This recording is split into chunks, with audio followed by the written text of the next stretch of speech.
pokoknya, schedule-nya apa yang mau dibahas di pekan keberapa, sampai dengan mungkin dasar PowerPoint-nya. Ada saya buatkan beberapa jadi PowerPoint. Baik, teman-teman sekalian, kenapa bahasan sholat menjadi penting? Ya, ini dulu. Dan menjadi bagian yang paling mendapatkan perhatian tinggi dalam Islam, baik di Al-Quran ataupun di hadis-hadis Nabi Sallallahu Alaihi Wasallam. Semua Nabi itu menerima wahyunya di bumi. Rata-rata semua di bumi. Musa yang viral di Bukit Tur Sina, kan? Kemudian Isa alaihissalam di dekat pohon tin zaitun wilayah Palestina. Demikian Nabi Daud dan seterusnya. Tapi untuk mendapatkan satu ibadah berupa salat khusus bagi Nabi Muhammad SAW, tempatnya spesial. Inda sidratil muntaha, indaha jannatul ma'wa. Nerimanya langsung di dekat surga, di sidratil muntaha. Itu kan oleh-oleh yang Isra Mi'raj itu kan, mendapatkan salat. Kalau Anda mau lacak referensinya, bisa ditemukan di hadis Muslim tentang peristiwa ini, yang akhirnya mendapatkan salat. Subtopik yang nomor 1, kitab pertama, Kitabul Iman. Nomor 1, subtopiknya nomor 74, Babul Isra bi Rasulillah sallallahu alaihi wasallam ila samawati wa fadlis salat. Pembahasan tentang Isra-nya Nabi sallallahu alaihi wasallam sampai di langit dan mendapatkan keutamaan salat. Hadisnya nomor 162. Riwayatnya Imam Muslim. Imam Muslim menerima dari Syaiban bin Zarukh. Syaiban bin Zarukh menerima dari Hamad bin Salamah. Hamad bin Salamah menerima dari Thabit al-Bunani. Thabit al-Bunani menerima dari Anas bin Malik radhiyallahu taala anhu. Beliau menerima dari Nabi sallallahu alaihi wasallam. Lengkap rinci peristiwa singkatnya mendapatkan salat. Dan salat menjadi pokok penentu amalan lain. Jadi kalau benar salatnya, benar hajinya. Benar salatnya, benar zakatnya. Benar salatnya, benar interaksi dengan Qur'annya. Dan benar salatnya, itu pasti baik hisabnya. Maka turun hadis spesifik yang banyak dihafal oleh para ahli hadis, jadi pegangan hidup sampai akhirat. Inna awwala ma yuhasabu bihi al-'abdu yawmal qiyamati as-salah. Amal pertama yang akan dihisab di hari kiamat adalah salatnya. Idza salahat salaha sa'iru amali. Kalau baik-baik semua amalnya, indikasinya dari salat. Wa idza fasadat fasada sa'iru amali. Kalau salatnya enggak bagus, pasti ada pengaruh ke amalan lain. Dan itu sangat menentukan. Baik. Kenapa salat? Ada apa di balik salat? Dan bagaimana cara salat yang benar yang melahirkan perubahan pada kehidupan? Itu yang coba kita turunkan sampai-sampai di bulan Ramadan pun ibadah pokoknya salat. Kan? Ibadah pokoknya salat loh. Sampai Nabi mengatakan, man qama ramadhana imanan wa ihtisaban ghufira lahu ma taqaddama min dhanbi. Spesial untuk Ramadan, orang yang salatnya benar khusus di Ramadan, di malam harinya yang kita kenal dengan tarawih, kalau benar salatnya dan ada getaran pada jiwanya, lalu dia berdoa spesifik, maka yang pertama Allah berikan mengampuni semua dosa yang pernah ia kerjakan selama hidupnya. Nah, itu nggak main-main. Artinya merubah dia menjadi lebih baik. Itu salat. Karena itu kenapa ada tambahan di Ramadan spesifik untuk meningkatkan salat tarawih. Berarti ada sesuatu yang sangat penting. Yuk kita mulai. Pertama kita akan bahas dari segi nama. Ya? Kedua, kita akan bahas dari segi fungsi atau hikmah atau manfaat. Baru kemudian yang ketiga kita masuk kepada persoalan teknis penunaiannya. Baik bacaan, cara, makna. Kita belajar dari mulai menunaikan, bacaannya apa, maksud dari itu apa. Ya. Baik, kita mulai cepat. Salat. Apa itu salat? Doa. Apalagi? Kenapa doa disebut salat? Kenapa nggak disebut doa aja? Apa itu salat? Doa. Apa itu doa? Salat. Oke, yuk kita urutkan dari segi katanya dulu. As-salah, kurang lebih begini. Nanti ada versinya, ada yang pakai waw, itu ujungnya nanti kembali ke alif. Ini ya. Teman-teman, Salat itu seakar dengan kata silah. Silatun. Seakar verbnya, kata kerjanya dengan kata wassala. Wusul. Silah dalam bahasa Arab artinya sesuatu yang terhubung kuat sehingga dengan erat dan kuatnya ini sulit dilepaskan. Pernah dengar silaturahmi? Ya kan? Kenapa disebut dengan silaturahmi? Karena ada hubungan perhatian kasih yang dalam sehingga dimanapun dia masih tersambung untuk memperhatikan. Jadi silaturahmi itu bukan begini, bukan Anda kumpul menyapa di teman yang hadir. Itu bukan silaturahim. Anda menyapa orangnya ada, wajar, orangnya masih ada. Tapi ketika Anda pulang, Anda mendoakan dan support pada kebaikan, itulah silah namanya. Nah, hubungan yang melatih kita supaya terus terhubung dengan Allah, sehingga tak terpisahkan pengawasan Allah kepada kita, perlindungan Allah kepada kita, pemberian Allah kepada kita di setiap waktu dan tempat dimanapun, itu dinamakan dengan sholat namanya. Karena itu, ciri keberhasilan orang yang sholat, yang pertama kali dapatkan, adanya konektivitas dengan Allah. Sampai dia koneksinya ke Allah. Karena itu disebut wusul. Kenapa secara fikih dinamakan dengan doa? Karena saat berdoa kan terkoneksi dengan Allah. Ya kan? Nah, doa yang terkoneksi secara formal kepada Allah itu disebut dengan sholat. Quran surah keempat, dalilnya An-Nisa ayat 103. Quran surah 4 ayat 103. Paling kanan agak sedikit ke atas tuh di mushaf standar. Fa'idha qadaytumus sholata. Maka jika Anda telah tuntas mengerjakan sholat, fadhkurullaha. Maka cirinya, dia akan cepat terkoneksi kepada Allah. Itu pengertian hikmahnya. Kalau pengertian fikihnya, habis sholat cepat zikir. Zikir itu artinya terkoneksi, nyambung. Kenapa setelah sholat ada zikir lagi yang menyambungkan? Karena ada orang yang sejak saat sholat belum nyambung dengan Allah. Itulah sebabnya nanti kita akan belajar. Masih merasakan nggak? Pernah nggak begini? Sebelum sholat mau fokus nih, tapi begitu takbir, Allahu Akbar. Yang akbar di lisan Allah, tapi yang akbar di pikiran, project. Ya, status belum diupdate. Nyimpan sendal di mana, jemuran belum diangkat, ya kan? Ya, pernah nggak suasana itu hadir? Nah kan, nanti kita akan belajar. Nah, kalau akumulasi semua ingatan itu mengganggu khusyuk kita sehingga kadar khusyuknya kecil dan belum terkoneksi dengan Allah setelah sholat, maka coba zikir sampai nyambung. Idealnya ketika sholat selesai, itu punya konektivitas dengan Allah, nyambung. Ingat Allah. Qiyaman. Baru dia berdiri jalan sudah ingat Allah. Makanya kalau ada orang keluar dari masjid dan dia nyambung dengan Allah, itu mustahil tertukar sendal. Oke? Karena saat dia pakai, dia merasa diawasi Allah. Ya Allah, salah. Bukan punya saya. Yang saya yang itu rupanya dia pakai. Padahal dia ke masjid nggak pakai sendal. Ini memang ada yang salah dengan sholatnya. Oke? Balik ke sini. Maka kalau dia berjalan, jalannya baik. Kalau dia duduk, bekerjanya baik. Gak mungkin maksiat. Gak mungkin menyentuh yang salah. Karena saat dia menyentuh, dia merasa dilihat Allah. Itu yang disebut dengan ihsan namanya. Di orang yang punya koneksi dengan Allahnya kuat, itu akan mudah menjalani kehidupan. Anda punya koneksi dengan teman-teman yang punya kedudukan tertentu. Aksesnya mudah kan? Anda punya koneksi dengan Allah. Apa yang sulit bagi Allah?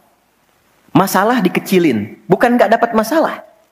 Masalahnya sama, bagi orang lain besar, bagi si fulan kok ringan. Karena sebelum mendapatinya, akses dia ke Allah tinggi, Allah ringankan untuk diterima di hatinya. Dilapangkan hatinya sebelum menerima persoalannya. Jadi ketika menerima persoalan, dia tinggal senyum aja, selesai. Macet, yang lain gelisah. Alhamdulillah macet. Bisa hafalan dulu, bisa baca dulu, bisa mengerjakan yang lain dulu. Ini semua dibaca dengan nyaman karena konektivitas yang tinggi dengan Tuhan. Jadi ternyata ketika diminta menunaikan ibadah sholat, ada hal yang sangat besar yang Allah ingin berikan kepada kita semua. Saya ingin tanya teman-teman, berapa waktu yang Allah mintakan kepada kita untuk menunaikan salat? Berapa? Tiap hari kita kerjakan. 5 kan? 5 kan? Nomor koneksi dengan Allah. Masih ingat nomornya? 24434 klik. Naik. 2 subuh, 4 duhur, 4 asar, 3 maghrib, 4 isya kan? Ayo bikin status. Ya kan? 5 waktu kan? 5 waktu kan? Kenapa 5 waktu? Salah satunya, karena di dalam Quran diisyaratkan orang yang benar salatnya, sesuai dengan yang diajarkan Nabi, sesuai yang diisyaratkan Quran, akan mendapatkan 5 kemuliaan dalam hidupnya yang tidak didapatkan oleh orang yang tidak salat. 5 ini. Itu yang coba kita akan keluarkan. Itulah sebabnya kenapa salat sangat ditekankan, kenapa salat diwajibkan. Karena Allah mewajibkan kita mendapatkan semua kebahagiaan dan kesuksesan yang kita ingin raih dalam kehidupan. 5 ini. Yuk kita mulai. 1. Izinkan saya memulai dari sini supaya kita punya motivasi untuk menunaikan sholat. Jadi kalau nggak tahu yang 5 ini, cara pandangnya kepada sholat jadi beban. Baru aja sujud, dasar lagi. Baru maghrib, udah isya lagi. Ya kan? Nah, ayo isya. Tadi kan udah maghrib. Kan? Pernah merasakan itu? Karena cara pandangnya menilai sholat sebagai beban. Padahal ketika Allah wajibkan, itu cara mewajibkannya bukan sebagai beban. Sebagai motivasi yang mengantarkan pada keindahan. 1, kita cepat. Quran, surah ke-20 di ayat yang ke-14. Tafsirnya Quran, surah 13, ayat 28. 1 paket. Kita pakai Quran hadis aja ya, biar nggak bisa didebat. Oke, Quran surah ke-20 ayat 14. Innani anallahu la ilaha illa ana fa'budni wa aqimis salata li dzikri. Sayalah Allah, kata Allah. La ilaha illa ana. Nggak ada Tuhan yang layak dipertuhankan kecuali saya. Ini kalau kita belajar ngaji tentang tauhid, ya, belajar mengaji tentang dasar keyakinan, akidah, ini ayat yang paling real, yang paling mudah dipahami, yang paling kuat pengakuannya. Saya coba mengumpulkan koleksi beberapa kitab-kitab yang disucikan, saya kumpulkan, nggak ada satupun kecuali di Quran yang tegas mengatakan, Tuhannya langsung mengatakan, tidak mewakili perwakilan. Sayalah Allah, satu-satunya yang dipertuhankan, sembah saya. Coba di Quran. Kita simpan ini dalam bab tauhid, sekarang kita teruskan. Bagaimana cara menyembahmu ya Allah? Fa'budni wa aqimis sholata lidzikri. Tunaikan sholat. Ya, sebagai pembuktian penyembahan kepadaku. Lidzikri. Untuk mengoneksikan dirimu denganku. 1, sholat adalah pembuktian sebagai hamba. Pembuktian iman. Pelan-pelan. Yang pertama, teman-teman sekalian, ketika Allah menerangkan fungsi sholat yang pertama untuk membangun konektivitas yang kuat dengan Allah, itu ternyata dasarnya bukan materi, bukan kedudukan, tapi penghambaan. Supaya engkau membuktikan diri engkau itu hambaku, sembahku, lewat sholat. Jadi kalau ada orang yang mengatakan, Tuhanmu siapa? Allah, tapi dia nggak mau sholat, itu kata Nabi, belum sempurna kebertuhanannya kepada Allah. Ya, al-farqu bainal mu'min wal kafir, tarku sholat, kata Nabi. Perbedaan orang yang mengaku beriman dengan yang belum beriman, dilihat dari sholatnya. Jadi kalau dia sudah menunaikan sholat, itu pembuktian keimanannya kepada Allah, kebertuhanannya. Jadi kalau ada orang mengaku muslim, dia belum menunaikan sholat, maka dipertanyakan keimanannya. Karena itulah kemudian kata sholat disebut juga di Al-Quran dengan kata iman. Buka Quran surah kedua, ayat 143. Lihat di pertengahan. Wa ma kana Allahu liyudhi'a imanakum. Jika ada hamba siapapun menunaikan sholat, aku nggak akan sia-siakan Salat yang dilakukan dengan imannya itu. Maksudnya apa? Akan dibalas, diberikan perhatian sesuai dengan kadar salatnya. Disebut dengan iman. Dan yang paling dahsyat, ketika seseorang salat menghamba, kan gerakannya ruku, sujud, menghamba kan? Maka naik statusnya dari sekedar manusia biasa menjadi abdun. Teman-teman, ini rahasia besarnya. Perintahnya, fa'budni, yang kita baca, iyyaka na'budu, asal katanya dari kata abada, orangnya abdun, jamannya ibad. Dan tidak pernah disebutkan dalam Quran kata abdun, kecuali untuk mengangkat derajat hamba di hadapan Allah. Contoh, Nabi Muhammad ketika peristiwa Isra dan Mi'raj, dipanggilnya dengan nama apa? Quran surah 17 ayat 1. Subhanalladzi asra bi'abdihi. Tidak disebut nabi, tidak disebut rasul, tapi abdun. Nabi Sulaiman ketika diberikan kekuasaan besar, punya kedudukan yang hebat sampai menundukkan awan. Ya, sebelum Songgohan punya awan Kinton, Nabi Sulaiman sudah punya duluan. Suzuki Yatanabe tahun 96 kan, bikin komiknya. Saya nggak terlalu baca itu atau tonton, tapi saya tahu. Itu awan ditundukkan, angin bolak-balik.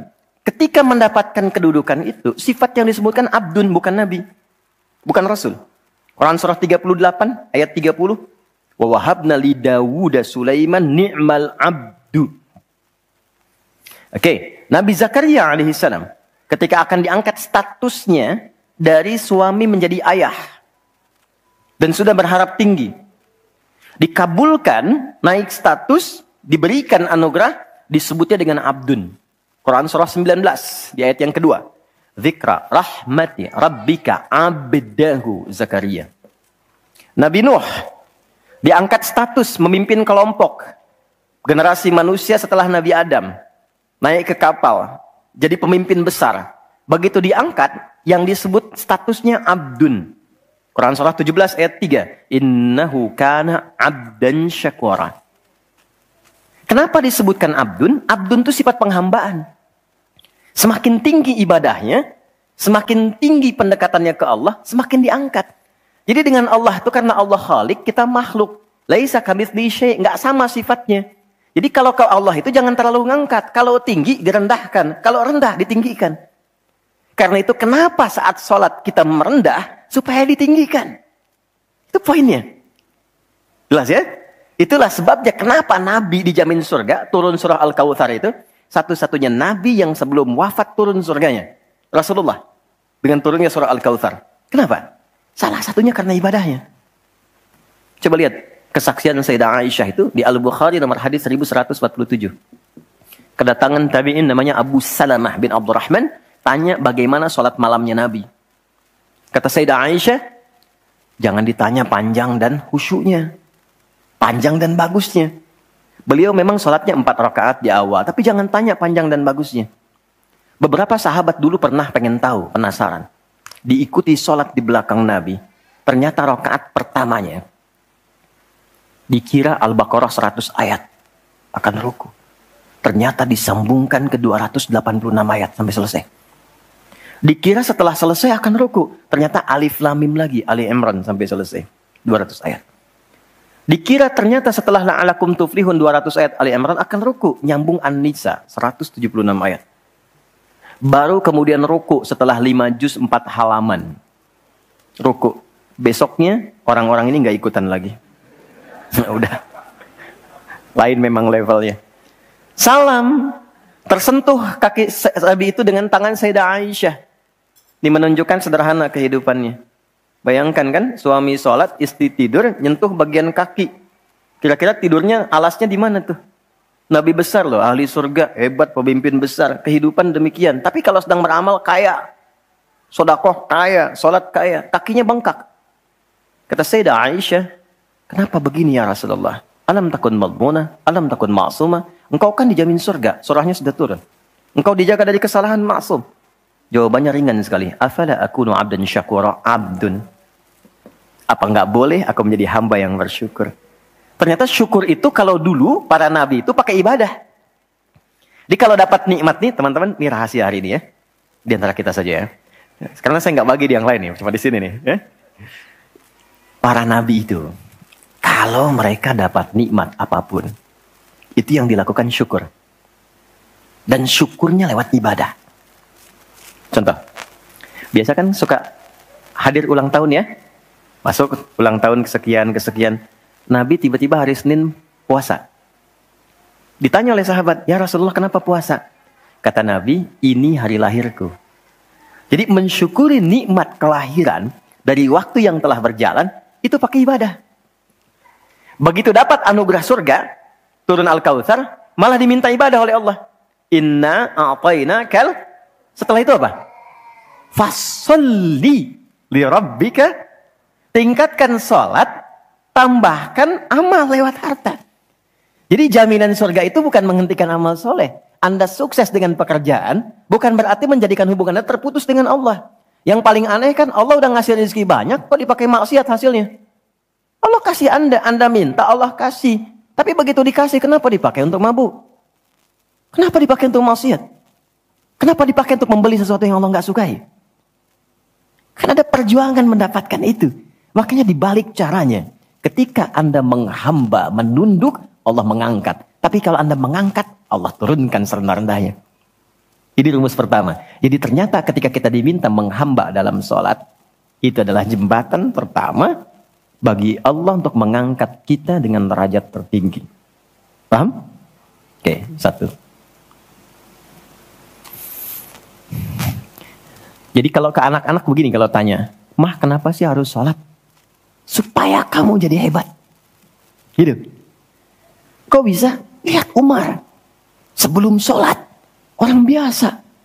Kerjanya begini, cuman jalan-jalan, mabuk dan sebagainya. Tapi setelah sholat, dia jadi pemimpin yang sangat hebat. Dia hafal sekian bahasa. Dia dirikan sekolah-sekolah. Pemikirannya hebat, tangguh orangnya. Di mana-mana dikagumi. Itu. Kalau ada karyawan Anda bertanya, kenapa Pak harus sholat? Supaya kita makin sukses proyeknya. Makin banyak omsetnya. Coba lihat Abdurrahman bin Auf. Bukankah sebelum dia sholat dia kaya tapi biasa, malah hilang kekayaannya. Tapi setelah dia sholat dan dia praktekkan makna-makna dalam sholat, meningkat level kekayaannya sampai yang ketiga tertinggi. Dari kaya banget, kebangetan kayanya. Kapaknya terbuat dari emas kan? Abdurrahman bin Auf. Itu setelah sholat. Itu viral sekali kisahnya. Ya, jadi ini bagian pertama. Jadi ketika ada panggilan hayya 'alas shalah, atas jak Allahu Akbar, rasakan panggilan itu ingin mengangkat derajat kita. Jadi kalau panggilan sholat itu dipahami sebagai hanya tuntutan ibadah, nanti jadi beban. Allahu Akbar, sing ngantuk ya Allah. Tapi ketika Anda sudah merencanakan, kan malamnya kita bikin kurikulum, kan kegiatan kita tuh nyambung. Malamnya istighfar, menyiapkan kurikulum untuk besok. Istighfar itu mengoreksi yang belum bagus apa hari sebelumnya. Katanya pengen ke surga, surganya Firdaus, tapi sholatnya masih bolong-bolong. Baca Quran belum maksimal, sedekah belum ada. Kita koreksi besok terencanakan. Saya pengen sholat di tempat ini. Besoknya saya akan misalnya mengerjakan ini, capaiannya ini. Bikin kurikulum A sampai Z. Begitu kita bangun tidur, dipanggil. Allahu Akbar. Yang kita siapkan itu tadi, rencana. Dibawa menghadap Allah, minta kemudahan. Minta perlindungan, minta pengangkatan. Makanya kenapa sholatnya disebut subuh dari kata asbah. Sesuatu yang sudah siap dengan rencana. Wasubhi idza tanaffas. Quran surah 81 ayat 18. Di orang Islam itu bangun dari tidur, dia sudah punya rencana yang mau dia siapkan ke depan apa. Jadi nggak ada ceritanya ke depan bingung. Jam 7 mau kerjakan apa, 9 ada di mana. Rencana itu dibawa menghadap Allah. Dalam sholatlah kita mintakan kemudahan. Itulah pengantar pengangkat derajat. Jadi ketika azan berbunyi kalimatnya Allahu Akbar. Ini peluang saya. Jelas? Halo, jelas? Alhamdulillah. 2, masih di sini. 2. Wa aqimis sholata lidzikri, tunaikan salat untuk mengingatku. Apa manfaat zikir? Apa manfaat zikir? Kembali ke Quran surah 13 ayat 28. Ala bi dzikrillahi tatmainnul qulub. Yakin, ala itu harful ikhbar wa taukid. Huruf yang berfungsi menginformasikan dan menegaskan. Kata Allah, yakinkan pada jiwamu. Semakin banyak engkau berzikir, dampaknya semakin tenang hatimu. Jadi kalau sedang gelisah, zikir, bukan update status. Ingat ya? Karena mengupdate status, mencurahkan pada media sosial, tidak menghilangkan kegelisahan. Dan tidak menyelesaikan masalah. Bintaro macet ya. Apa dengan dibuat macet selesai? Tidak. Nggak nyangka ya dia seperti itu. Nyangka. Ketika ada orang mengatakan nggak nyangka, sedang nyangka dia tuh. Dan tidak selesai masalahnya. Apa kata Quran? Jika Anda sedang gelisah, optimalkan zikir. Apa itu zikir? Semua jenis kegiatan yang menyambungkan kita dengan Allah. Misal, doa. Doa itu di Quran disebut zikir. Quran surah 7 ayat 205. Wadhkur rabbaka fi nafsika tadarruan wa khifatan wa dunal jahri minal qaul. Kalau Anda sedang gelisah banyak persoalan, alih-alih mengeluh, angkat tanganmu minta kepadaku. Bukankah saat berdoa menjadi semakin tenang? Solusi belum datang, tapi hati lebih tenang kan? Dan jiwa yang tenang itu melahirkan pemikiran yang gemilang. Hasil yang cemerlang.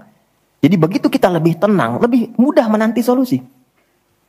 Anak belum pulang, doa. Besok ada ujian, doa. Ada proyek mau dilakukan, kita gelisah, doa.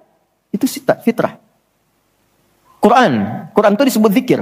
Quran surah ke-15 ayat 9. Inna nahnu nazzalna dzikra wa inna lahu lahafidhun. Kalau sedang gelisah, masalahnya kompleks, ambil wudu, ambil mushaf, buka.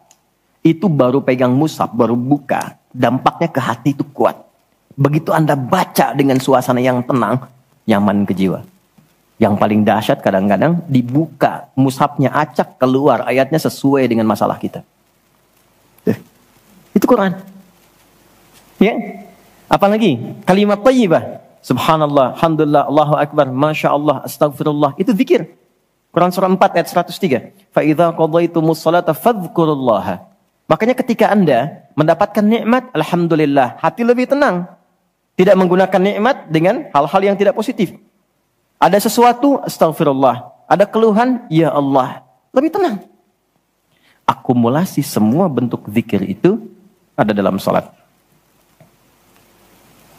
Di salat ada subhanallah? Ada. Ya. Di salat ada alhamdulillah? Ada. Di salat ada Allahu akbar? Dibuka dengan takbir. Di salat ada Quran?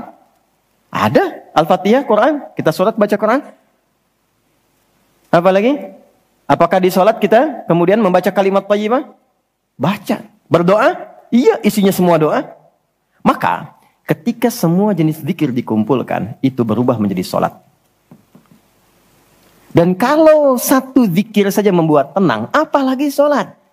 Makanya salat itu jangankan ibadahnya, tempatnya saja bikin tenang.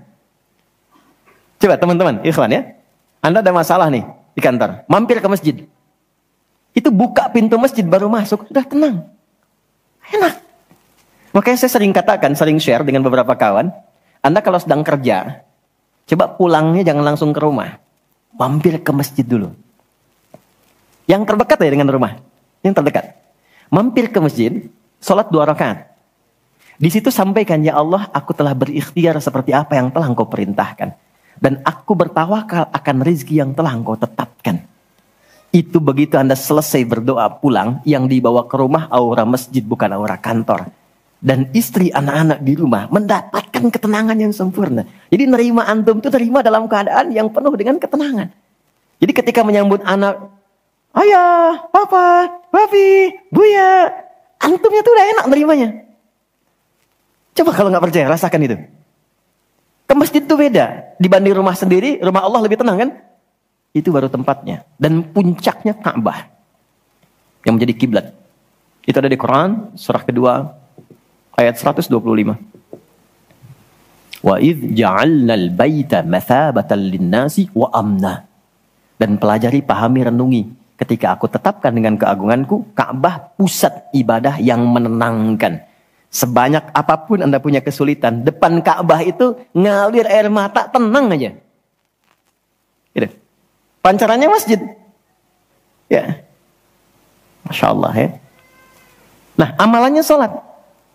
Jadi ambil suasana itu, bawa ke dalam diri kita untuk menghasilkan apa yang kita harapkan. Yang kedua, di intinya kalau sedang tidak tenang, gelisah, ada persoalan, atau bahkan ya, untuk menentukan satu urusan. Kalau Anda bingung, merasa ada saingan yang tidak sehat, merasa ada orang-orang yang mungkin mengganggu, lakukan sholat sebelum berangkat. Tahu Imam Al-Bukhari ya? Beliau menulis Sahih Al-Bukhari kan? Itu sebelum menulis setiap satu hadis, sholat 2 rakaat. Kalau tenang, baru dituliskan. Tidak tenang, beliau sholat kembali. Ditulis di Masjidil Haram, diselesaikan di Masjid Nabawi. Itulah sholat. Makanya semua nabi yang pernah bertugas di bumi, itu sholat. Dan kita yang paling sempurna caranya. Nabi Isa, Yesus, sholat. Quran surah 19, ayat 31. Sampai 33-nya. Wa ausani bis sholah. Allah mewasiatkan padaku untuk sholat. Nabi Zakaria, sholat. Quran surah ketiga. Ayat 39. Fanadatul malaikatu wa huwa qa'imun yusalli fil mihrab. Salat. Nabi Ismail, kakek Nabi ke-29, bahkan meminta keluarganya disiplin salat. Quran surah 19, Maryam ayat 55. Wa kana ya'muru ahlahu bis shalah. Jadi kalau kita urutkan dari awal sampai ke Nabi Muhammad sallallahu alaihi wasallam, atau kita tarik mundur dari Nabi Muhammad ke Nabi Adam alaihissalam, tidak ada satupun nabi yang bertugas di bumi kecuali mereka salat.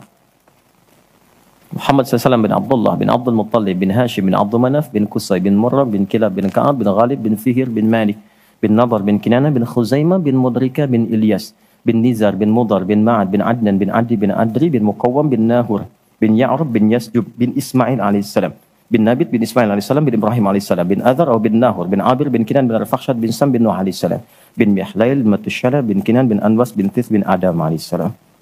Semua tersambung. Saya ulangi. Semua sholat. Oke? 3.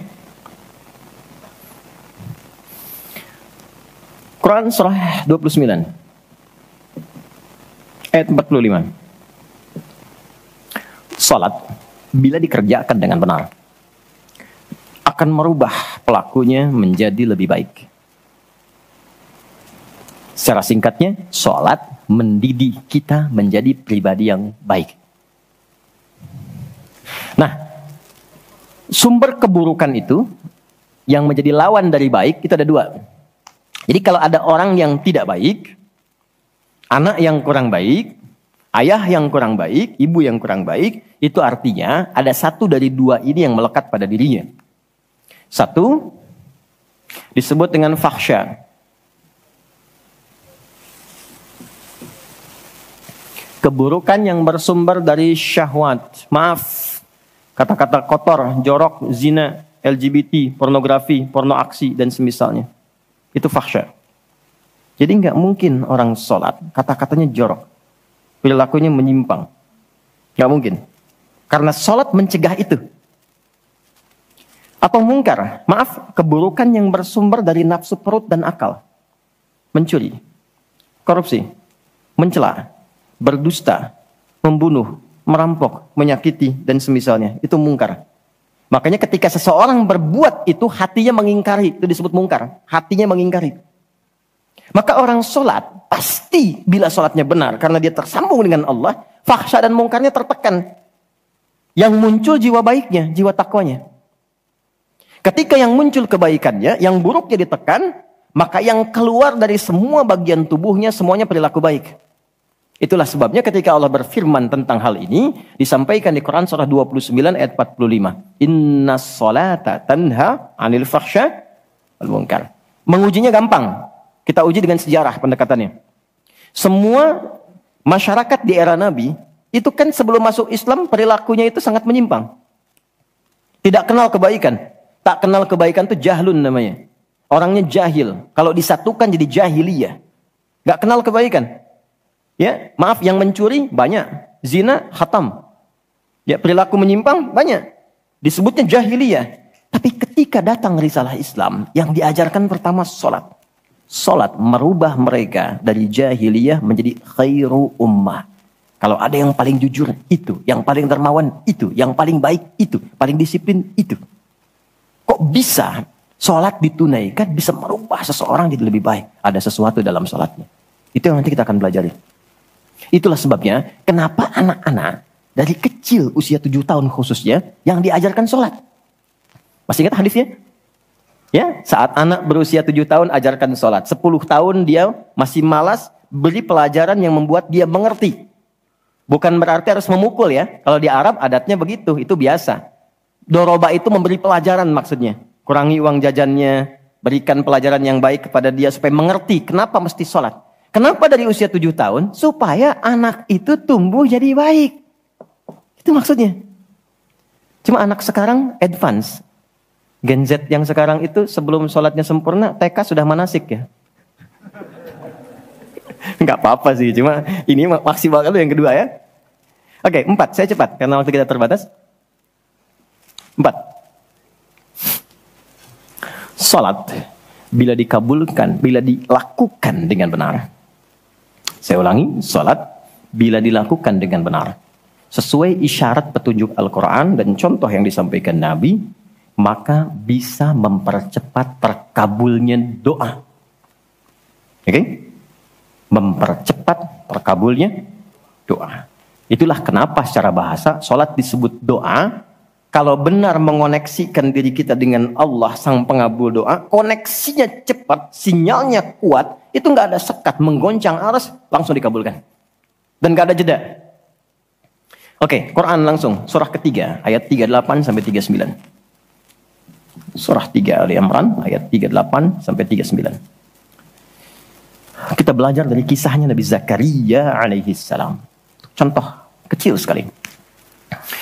Secara singkat sudah berumah tangga, sudah sekian lama, rambut sudah memutih, fisiknya sudah letih, itu dilukiskan di surah Maryam nanti ayat 1 sampai 9 kita dapati. Istri divonis secara medis, nggak mungkin punya keturunan. Secara medis loh. Sudah menopause dan maaf, mandul. Secara medis gak mungkin, secara klinis gak mungkin. Tapi ini yang paling hebat. Jika manusia, catat ini baik-baik ya. Jika manusia sudah menyimpulkan gak bisa, itu tanda langsung dari Allah supaya menengadahkan permohonan langsung kepada Allah tanpa campur tangan makhluk. Karena Allah ingin mengabulkan apa yang Anda minta secara langsung, bukan lewat campur tangan makhluk. Baca itu.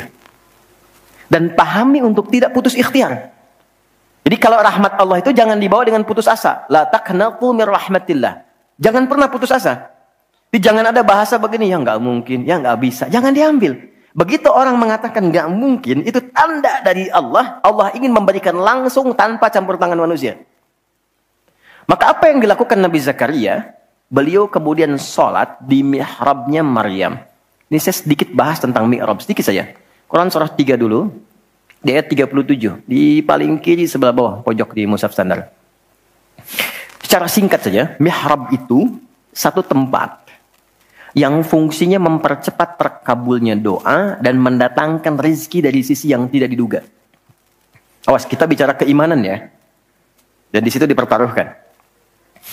Mihrab ini tidak harus lebar dan luas. Sehamparan sejadah nggak ada masalah. Yang penting kita gunakan untuk ibadah saja. Di luar ibadah keluar. Itulah kenapa tempat imam disebut mihrab. Kenapa? Karena imam mewakili makmum untuk memohon kepada Allah dalam sholat berdoa.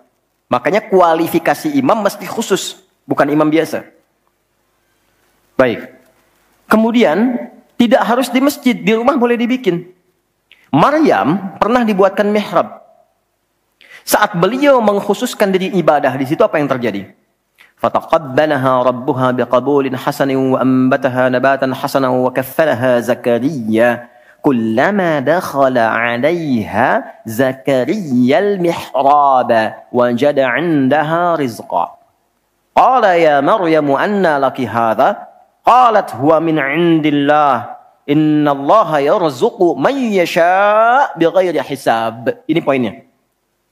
Setiap Nabi Zakaria mengantarkan kebutuhan Maryam, pakaiannya, makanannya, kebutuhannya, itu sudah ada. Dan ingat, status Nabi Zakaria itu Nabi loh. Beliau tahu itu pasti dari Allah. Tapi ingin dikonfirmasi apakah pendidikan beliau selama ini sudah meresap pada jiwanya atau belum. Ditanya, Maryam dari mana semua ini? Maka beliau jawab, Maryam jawab, huwa min indillah. Paman, ini semua dari Allah. Baik ya? Allah memberikan apapun yang ia kehendaki tanpa batas pada siapa yang diingini. Maka ini dibaca oleh Nabi Zakaria. Mayyasha itu. Jadi kalau ada di Quran diksi mayyasha, jangan simpulkan ini untuk dia saja. Maksudnya, jadi seperti dia, maka Allah akan berikan seperti Allah berikan kepada dia. Maka Nabi Zakaria kemudian sholat di mihrabnya Maryam itu. Minta sesuatu yang selama ini kata orang terbatas. Apa yang dilakukan? Sholat. Dalam sholatnya minta. Perhatikan cara mintanya. Satu, menyebut nama Allah sesuai kebutuhan. Jadi Allah bentangkan semua nama terkait semua kebutuhan kita. Anda butuh rizki, sebut ya Razak. Anda butuh ilmu, sebut ya Alim. Ya kan? Anda butuh ketahanan mental diri, sebut ya Sabar. Itu 99 tersebar. Itu rumusnya di Quran surah ke-17 ayat 110. Quran surah 17 Al-Isra ayat 110. Qul id'ullaha awid'ur rahman ayyamma tad'u falahul asma'ul husna. Kalau Anda punya persoalan, segera curhatkan kepada Allah, minta, berdoa. Sebut ya Allah yang standar, atau ya Rahman naik sedikit, atau pilih nama yang sesuai kebutuhan kita. Jadi nggak harus semua disebut, takutnya nggak butuh dikasih. Ya Allah ya Sabar, nggak pengen punya masalah, turun masalah kan? Nah, Nabi Zakaria divonis ada keterbatasan, nggak mungkin diberi. Maka beliau meminta dengan nama Allah yang memberi tanpa batas. Dalam bahasa Arab disebut dengan Wahhab, pemberi tanpa batas. Kalau dialihkan jadi bentuk permintaan, fi'lil amri lit talab. Bukan perintah di sini tapi untuk meminta. Maka rubah kalimatnya jadi hab. Kalau untuk pribadi, habli. Untuk komunal banyakkan hablana. Karena ini kasusnya pribadi, maka di ayat 38 beliau meminta. Hunalika di mihrabnya Maryam. Da'a Zakaria Rabbah. Berdoalah Nabi Zakaria kepada Allah Rabbnya. Perhatikan. Qala Rabbi habli. Min ladunka dzurriyyatan thayyibah. Innaka sami'ud du'a. Ini fikih doa yang penting dipelajari. Ya Allah. Jadi kalau terjemah bebasnya begini. Mereka mengatakan, aku nggak mungkin punya keturunan. Maka aku memohon darimu saja yang tidak punya batas dalam pemberian. Mereka katakan aku nggak mungkin. Aku memohon kepadamu yang tidak punya batas dalam pemberian. Innaka sami'ud du'a, sungguh engkau pasti mendengar doaku. Kalau kepada yang maha mendengar tidak terkabul juga, kepada siapa lagi aku mesti memohon?